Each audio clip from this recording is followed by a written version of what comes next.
À 3 jours du début des mondiaux d'athlétisme à Saint-Denis, nous vous proposons le portrait de Romain Ménil. Grande chance de médaille pour la France en saut à la perche, puisqu'il a réalisé la meilleure performance mondiale de l'année le 6 août dernier à Castres avec un saut de 5,95 m. Il est donc favori pour les championnats. Son portrait signé Arnaud Moreau. C'était il y a 15 jours, à Castres. Romain Ménil réalise le saut le plus haut de l'année. Un coup d'éclat pour ce garçon de 26 ans, originaire d'Albi, qui a souvent évolué dans l'ombre de Jean Galfione.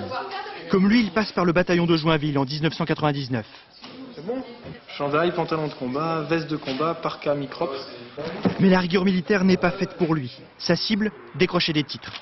C'est lié un peu à mon tempérament un peu fougueux des fois quand j'ai la perche. C'est-à-dire que quand j'ai une perche dans les mains, je réfléchis plus en fait. Donc je fonce. Beau, intelligent, talentueux, Romain a tout de suite été promis à un avenir en or. Aujourd'hui, il a mûri et réalisé l'importance d'un entraînement intensif. Romain a une réussite parfaite, il est ingénieur. Il n'a jamais tellement travaillé.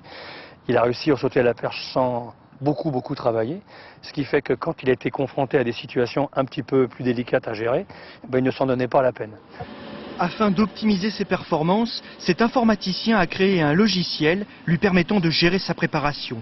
Et pas de doute, Romain sera au point pour ce grand rendez-vous. C'est vrai que championnat du monde, Jeux Olympiques, c'est proche quand même au niveau importance parce qu'il y a tous les meilleurs athlètes mondiaux. Il n'y a pas le côté mythique des Jeux Olympiques, mais qui est contrebalancé par le fait que ce soit à Paris, donc devant 60 000 Français qui seront dans le Stade de France. La seule chose qui manque à ce genre idéal, c'est un titre mondial. Pour l'obtenir, Romain part en favori au Stade de France. Verdict la semaine prochaine.